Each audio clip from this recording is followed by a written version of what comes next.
Carta de Paulo aos Coríntios, capítulo 1, a partir do versículo 3 até o verso de número 11. Nós iniciamos domingo passado a exposição desse texto, a segunda carta de Paulo aos Coríntios, capítulo 1, do verso 3 a 11. Nós falamos domingo passado sobre os versos 3 e 4, onde aqui falamos sobre Deus, a razão da nossa exaltação.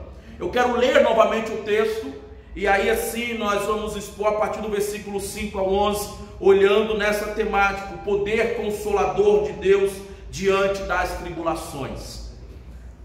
Segunda carta de Paulo aos Coríntios, capítulo 1, do versículo 3 a 11, diz assim: Bendito seja o Deus e Pai de nosso Senhor Jesus Cristo, o Pai de misericórdias e Deus de toda consolação.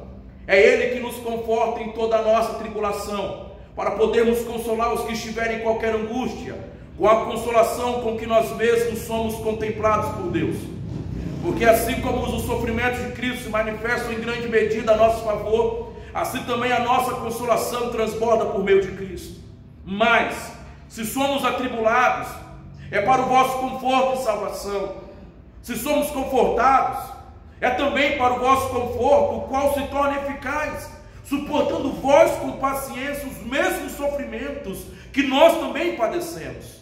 A nossa esperança a respeito de vós está firme, sabendo que, como sois participantes dos sofrimentos, assim sereis da consolação. Porque não queremos, irmãos, que ignoreis a natureza da tribulação que nos sobreveio na Ásia, porquanto foi acima das nossas forças, a ponto de desesperarmos até da própria vida. Contudo, já em nós mesmos tivemos a sentença de morte, para que não confiemos em nós, e sim no Deus que ressuscita os mortos, o qual nos livrou e livrará de tão grande morte, em quem temos esperado que ainda continuará a livrar-nos, ajudando-nos também vós, com as vossas orações a nosso favor, para que por muitos sejam dadas graças a nosso respeito, pelo benefício que nos foi concedido por meio de muitos até aqui. Queira Deus nos edificar na sua palavra. Como eu disse, domingo passado nós iniciamos a exposição desse texto. E quando nós olhamos a história do apóstolo Paulo, quando nós lemos a sua biografia, quando nós lemos aquilo que está relatado na Escritura Sagrada sobre o apóstolo Paulo, eu não sei se você alguma vez já questionou, por que há tanto sofrimento na vida do apóstolo Paulo? Por que o apóstolo Paulo fala tanto de sofrimento, fala tanto de lutas, de provações, de perseguições? Será que isso é forçoso ou na verdade resulta de erros e falhas do próprio apóstolo Paulo? E o próprio apóstolo Paulo aqui nesse texto nos fornece a resposta com uma única frase que faz silenciar todas as objeções. Se não, vejamos o versículo 5, ele diz: porque assim como o sofrimento de Cristo se manifesta em grande medida a nosso favor. O que ele está dizendo aqui? Paulo aqui está dizendo o seguinte, que não são as aflições próprias, ou seja, quem sabe até culpa própria, que atinge o apóstolo Paulo. Não, queridos irmãos, ele não sofre por culpa de pecado, por consequência de erros. O apóstolo Paulo, ele sofre, ele está sofrendo, ele está passando por tribulações. São sofrimentos de Cristo que ele suporta em suas tribulações apostólicas. É por causa do nome de Cristo, é por causa de levar o nome de Cristo, é por pregar o reino de Cristo, é por ele ser um homem de Deus, de levar a mensagem de Deus, é que ele suporta as aflições e as tribulações que vêm sobre ele por causa de Cristo. E ele diz isso aqui mostrando para mim e para você que a igreja, ela deve saber que nosso Senhor Jesus Cristo, ao viver nessa terra, o nosso Senhor não andou por caminhos sem dor. O nosso Senhor Jesus não andou por caminhos esplendorosos, por caminhos sem dor, sem sofrimentos, sem angústias. O próprio Cristo sofreu. O próprio profeta Isaías, no capítulo 53, ele diz que Jesus, ele era um homem cheio de dores. E padecimentos, sofreu. É isso que Paulo quer que tenhamos em mente. Então, o que está em jogo aqui não é apenas o próprio Paulo, pois veja aí o que ele diz no versículo 6: mas se somos atribulados, é para o vosso conforto e salvação. Se somos confortados, é também para o vosso conforto, o qual se torna eficaz, suportando vós com paciência os mesmos sofrimentos que também padecemos. O que ele está dizendo aqui? Que ambas as coisas, tribulação e conforto, o apóstolo Paulo suportou tudo isso, experimentou tudo isso, porque tudo isso, as tribulações, o conforto que ele recebeu nas tribulações, tudo isso resultou em benefício para os outros, e justamente aqui para a igreja de Corinto. Por quê, pastor? Porque por meio daquela acalorada trajetória de sofrimento do apóstolo Paulo, a salvação chegou a eles, ou seja, chegou na cidade de Corinto. Quando lemos a história do apóstolo Paulo nas narrativas do Novo Testamento, Paulo teve que sofrer maus tratos em Filipos e ser expulso da cidade. Paulo teve que ser expulso de Tessalônica, rejeitado largamente na cidade de Atenas, para então encontrar o caminho até Coríntios, até a cidade de Corinto. Então tudo aquilo que ele passou, tudo aquilo que ele enfrentou, a rejeição, as tribulações, conduziram ele até a cidade onde Deus queria usá-lo, onde Deus queria usar a vida dele, que é na cidade de Corinto. Por isso que o próprio apóstolo Paulo, na sua segunda carta, ainda no capítulo 10, se você ler o capítulo 10, o versículo 13, olha o que Paulo diz: nós, porém, não nos gloriaremos sem medida, mas respeitamos o limite da esfera da ação de Deus, da ação que Deus nos demarcou e que se estende até vós. Ou seja, o propósito de Deus que tinha demarcado para o apóstolo Paulo, tudo aquilo é para que ele chegasse na cidade de Corinto. Isso mostra que muitas vezes, queridos irmãos, para atingirmos os propósitos de Deus, teremos que em algum momento da nossa vida passar por tribulações, sofrimento. Para vivermos aquilo que Deus tem para nós, em algum momento da nossa vida, eu e você vamos enfrentar tribulações. Eu e você vamos passar por sofrimentos. E é olhando para isso que eu vejo que a partir do versículo 8, o apóstolo Paulo agora conta um pouco da sua história pessoal, o que lhe aconteceu e o que Deus fez diante daquilo que lhe aconteceu, mostrando assim o poder consolador de Deus diante das tribulações, que é o tema da nossa mensagem nessa noite. O poder consolador de Deus diante das tribulações. A pergunta que fazemos para o texto é: como que o poder consolador de Deus se revelou na vida do apóstolo Paulo e se revela em nossas vidas e em nossas tribulações? Como que isso acontece? Em primeiro lugar, anote bem para você poder ser edificado no decorrer da semana e da sua vida também. Em primeiro lugar, o poder consolador de Deus se revela nos capacitando diante das tribulações. O poder consolador de Deus se revela nos capacitando diante das tribulações. Veja aí o versículo 8 e o versículo 9. Porque não queremos, irmãos, que ignoreis a natureza da tribulação que nos sobreveio na Ásia, porquanto foi acima das nossas forças, a ponto de desesperarmos até da própria vida. Contudo, já em nós mesmos tivemos a sentença de morte, para que não confiemos em nós, e sim no Deus que ressuscita os mortos. Veja o que Paulo está dizendo aqui. Paulo fala que o sofrimento que ele enfrentou foi maior do que a capacidade humana, a sua capacidade humana de resistir e de suportar, a ponto de levá-lo a achar que ele iria morrer. Tamanha foi a tribulação, ou tamanho foram os sofrimentos que ele passou, que ele enfrentou, porque ele pensou que iria morrer. Ele pensou que não ia suportar. Contudo, eu entendo com essa fala do apóstolo Paulo, que quando a nossa força se esvai, o poder de Deus se revela ou entra em ação em nossas vidas. É isso que eu entendo aqui. E isso me ensina o seguinte: que os crentes mais consagrados estão sujeitos às provas mais desesperadoras. Os crentes mais consagrados, quanto mais você busca, quanto mais você se volta para Deus, pode ter certeza, irmão, eu quero te alertar dessa verdade, mais enfrentaremos tribulações, mais enfrentaremos adversidades, quanto mais próximos nós estivermos de Deus, quanto mais íntimos estivermos de Deus, mais nós sofreremos nessa terra, mais nós sofreremos nessa vida. Por isso que Paulo diz, eu não quero, queridos irmãos, que sejais ignorantes, ou que vocês ignorem a natureza da tribulação que nos sobreveio na Ásia, porque foi acima das nossas próprias forças. Paulo aqui ele não descreve o fato, ele não descreve aqui o que aconteceu, mas ele descreve o que ele sentiu.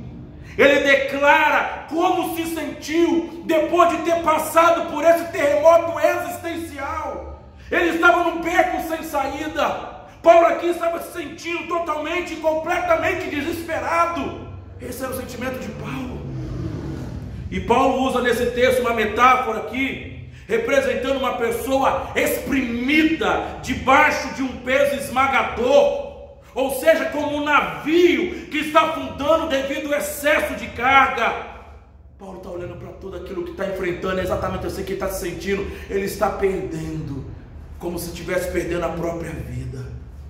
Muitas foram as tribulações, as lutas, as provas que Paulo passou e teve que enfrentar. Contudo, queridos irmãos, a gente percebe como que Deus lhe ajudou em todas elas, e lhe confortou, e lhe amparou, e lhe capacitou. Ele se sentiu oprimido, mas Deus te capacitou a ele de tal maneira que ele pôde suportar toda aquela tribulação. Sabe o que isso me ensina? Não importa o que aconteça comigo, não importa o que aconteça com você, não importa as situações que se levantem contra nós, sejam elas no âmbito familiar, sejam elas no nosso trabalho, sejam elas de qualquer forma, de qualquer área, o nosso Deus é Ele quem nos capacita, é Ele quem nos fortalece, é Ele quem nos conforta, é Ele quem está do nosso lado nas horas mais difíceis de tribulação.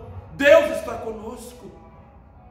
E uma coisa que me chama a atenção está aí no versículo 9, é que quando nós chegamos ao fim da linha, Deus estende sua mão para nos socorrer. Versículo 9 ele diz, contudo, já em nós mesmos tivemos a sentença de morte, para que não confiemos em nós, e sim no Deus que ressuscita os mortos. Aqui eu lembro do João Calvino, quando diz que precisamos primeiro morrer, para renunciarmos à confiança em nós mesmos. Precisamos morrer para que renunciemos à confiança na nossa força. Sabe qual é o nosso grande problema? É que muitas vezes nós queremos resolver os problemas do nosso jeito, queremos resolver o conflito familiar do nosso jeito, queremos resolver os problemas que enfrentamos da nossa forma, com a nossa força. Só que Deus permite que enfrentemos tribulações e sofrimentos, para que entendamos de uma vez por todas que não somos nós. É isso que Paulo diz, quando nós tivemos a sentença de morte, para que não confiemos em nós, é sim no Deus que ressuscita os mortos. Ou seja, nós não podemos, diante das tribulações da vida, diante das situações adversas da vida, achar que somos nós que detemos o poder, o controle e a solução de tudo. Não, o controle não está em nós, o poder não está em nós, a solução não está em nós, está no Deus que ressuscita os mortos, no Deus que tem poder para levantar o morto do caixão. É nele que tem o poder para resolver, para solucionar. O que Deus faz muitas vezes, e Ele permite que isso aconteça na nossa vida, para que não confiemos em nós. Não confiemos em nós. A circunstância vivida por Paulo na Ásia foi de tal maneira que a única saída era a morte, segundo ele. Ele estava com o destino lavrado pelos homens. A situação, olhando humanamente, era irreversível. Era uma causa perdida humanamente falando. Mas aos olhos de Deus, nesse momento, mesmo quando nenhum recurso humano poderia mudar a situação, é que Deus estende as mãos. Não tem aquela situação quando você olha para sua casa, para sua família, você fala, Deus, não tem mais jeito. Eu não sei o que fazer mais com meu marido. Eu não sei o que fazer mais com a minha esposa. Eu não sei mais o que fazer com os meus filhos. Deus, eu não sei como resolver esse meu problema pessoal. Eu não sei mais, Deus, o que fazer, Pai, no meu trabalho, para resolver o que está acontecendo, Deus. Eu não suporto, Pai, eu não aguento mais. É exatamente aí, querido, quando você se vê sem forças, sem condições, que Deus entre em ação. Mas eu aprendo uma segunda coisa aqui nesse texto. Como que o poder consolador de Deus se revela diante das tribulações? Em segundo lugar, o poder de Deus se revela nos livrando das tribulações. Olha aí o versículo de número 10, o que ele diz? O qual nos livrou e livrará de tão grande morte, em quem temos esperado, que ainda continuará a livrar-nos. Veja o que Paulo está dizendo aqui. Esse verbo livrar significa puxar, arrastar pelo chão, com o intuito de livrar e resgatar do perigo. É exatamente isso que Paulo está dizendo aqui, que Deus nos livrou e livrará de tão grande morte, ou seja, diante das tribulações, o nosso Deus é aquele que nos puxa, que nos arrasta desse perigo e que nos livra de todo mal. Isso aplica-se a Deus libertando os seus santos, os seus servos, do perigo dessa vida. E veja bem que Paulo usa aqui o verbo livrar nos três tempos: passado, futuro e presente. Ele diz: no qual nos livrou, passado, e livrará, futuro, da grande morte, em quem temos esperado, que ainda continuará a livrar-nos, presente. É Ele quem nos livra. Ele nos livrou do passado, lá no passado. Ele vai nos livrar no futuro. E Ele continua nos livrando no presente. O nosso Deus, o poder consolador de Deus, se revela a nós diante das tribulações, nos livrando das tribulações. É Ele quem nos livra. É Ele quem nos liberta. O mesmo Deus que livrou Paulo, Ele não muda. Ele continua agindo hoje, livrando a mim, livrando a você de todas as nossas tribulações. O Deus que agiu ontem, age hoje e continuará agindo amanhã. Se nessa semana, querido irmão, eu e você enfrentarmos qualquer que seja a tribulação, creia nessa verdade. O Deus que livrou Paulo é o Deus que te livra também. É o Deus que te livrará também. O Deus que fez é o Deus que faz e é o Deus que fará. Ele está no trono e trabalha até agora, e Ele jamais abdicou do seu poder para livrar os teus servos e o teu povo de toda tribulação. Em último lugar, queridos irmãos, versículo de número 11, como que o poder consolador de Deus se revela diante das tribulações. Em terceiro lugar, o poder de Deus se revela nos beneficiando diante das tribulações. Olha o versículo 11, o que Deus nos ensina: ajudando-nos também vós, com as vossas orações a nosso favor, para que por muitos sejam dadas graças a nosso respeito, pelo benefício que nos foi concedido por meio de muitos. Entenda uma coisa aqui nesse texto: o livramento do apóstolo Paulo é resultado de uma ação natural e também de sobrenatural. Como assim, pastor? Deus livra seu povo com mão forte e estendida por meio das orações dos seus servos. A oração, conforme já foi dita, ela move a mão de Deus, e eu concordo com isso, porque a oração, queridos irmãos, ela move a mão que move o universo. Quando nós oramos, Deus ouve e Deus estende. A palavra de Deus diz que Deus não está, as mãos do Senhor não estão encolhidas para que não possa salvar, muito pelo contrário, estão estendidas em favor do seu povo. Deus está com as mãos estendidas sobre nós, Deus está com as mãos estendidas sobre a igreja para nos salvar. Por isso nós podemos afirmar com muita convicção: nenhuma força, queridos irmãos, é tão poderosa na terra como a oração da igreja. Nenhuma força é tão poderosa como a oração da igreja. O céu se move pela oração. Os atos soberanos de Deus na história aconteceram como resultados e respostas das orações da igreja. Paulo estava convencido da eficácia da oração da igreja. Por isso que Paulo fala aqui de benefícios. E qual é o benefício das tribulações, pastor, para nós?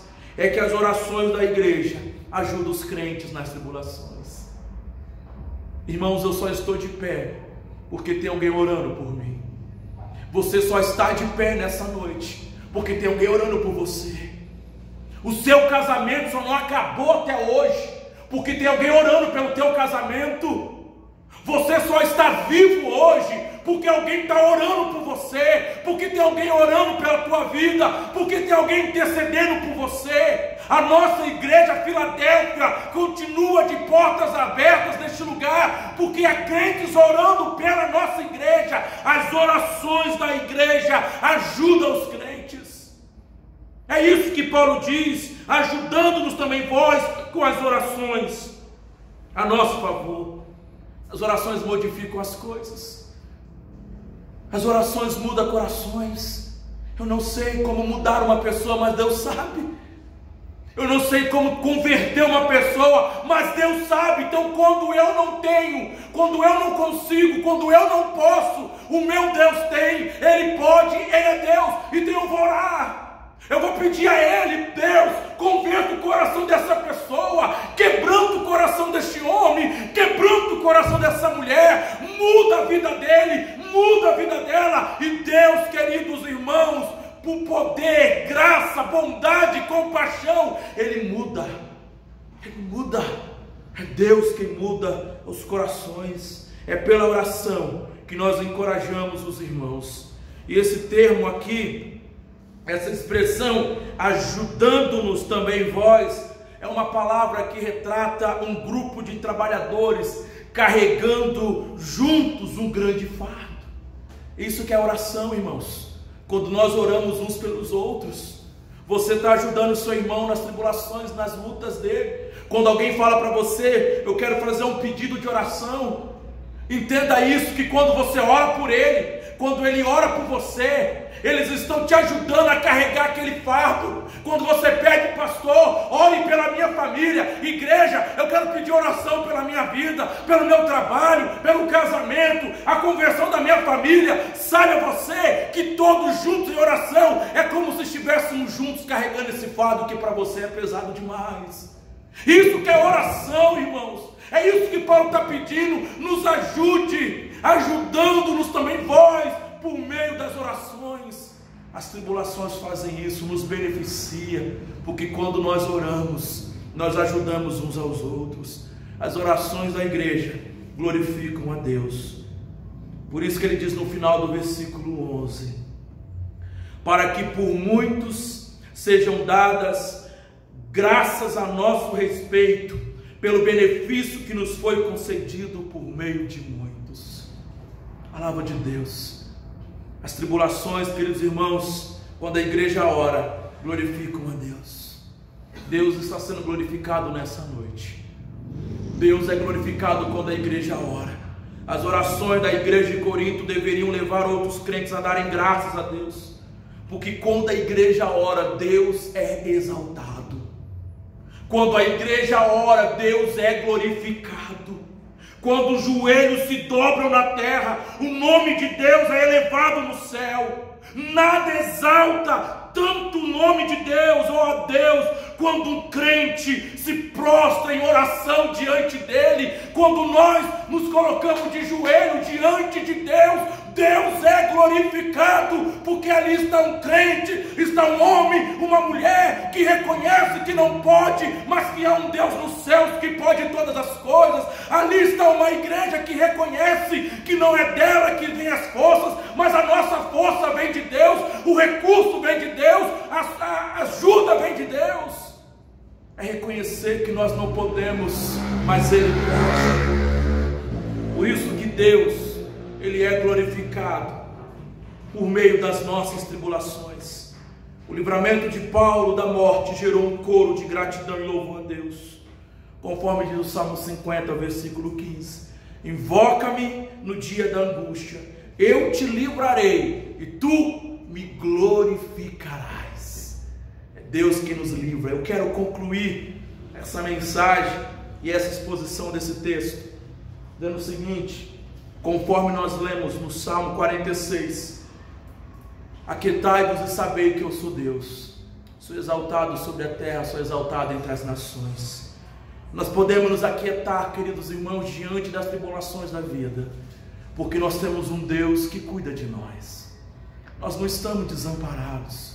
A igreja do Senhor Jesus precisa entender isso nesse tempo de crise, de pandemia, que nós não estamos desamparados. Há um Deus que está no controle de todas as coisas, e Ele me manda aquietar e saber que Ele é Deus, e que Ele é exaltado, independente de pandemia, independente de crises. O nosso Deus está no seu alto e sublime trono, reinando e governando sobre tudo e sobre todos. É Ele que está no controle, é Deus, é Deus. Então eu posso me aquietar e dizer que Deus nos consola e conforta diante das tribulações. Como, pastor?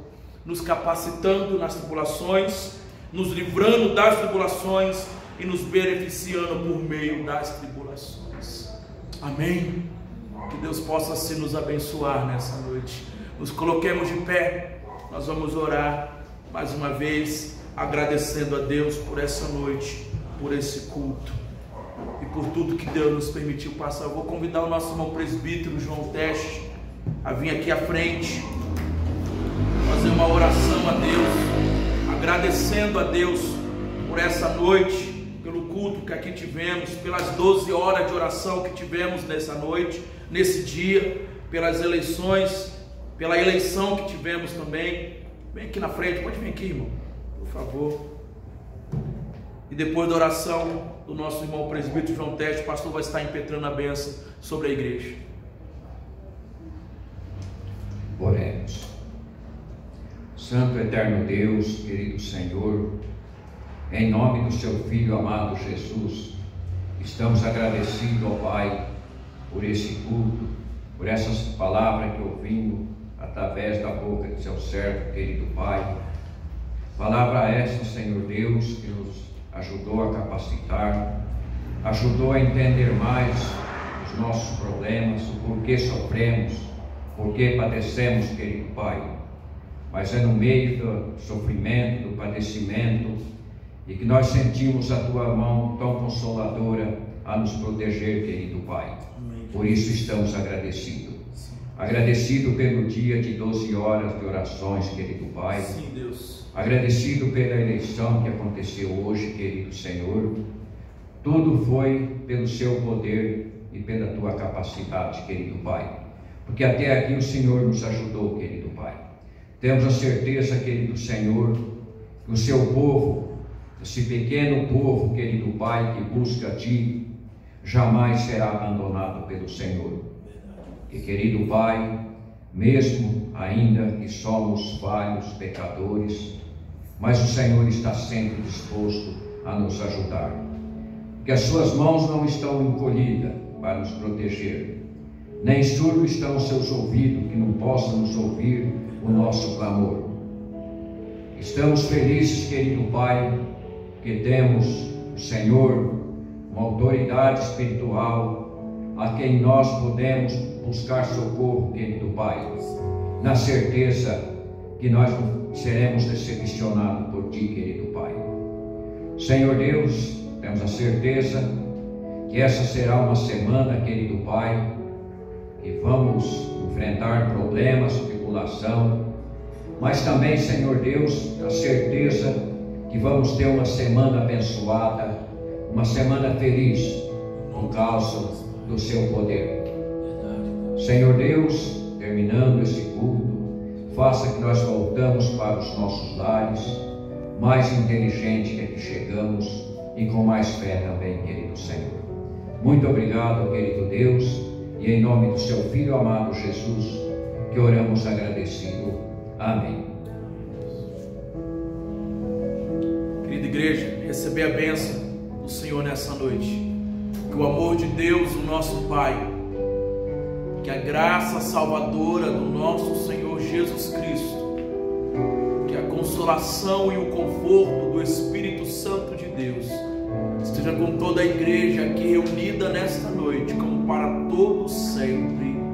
Amém, Deus.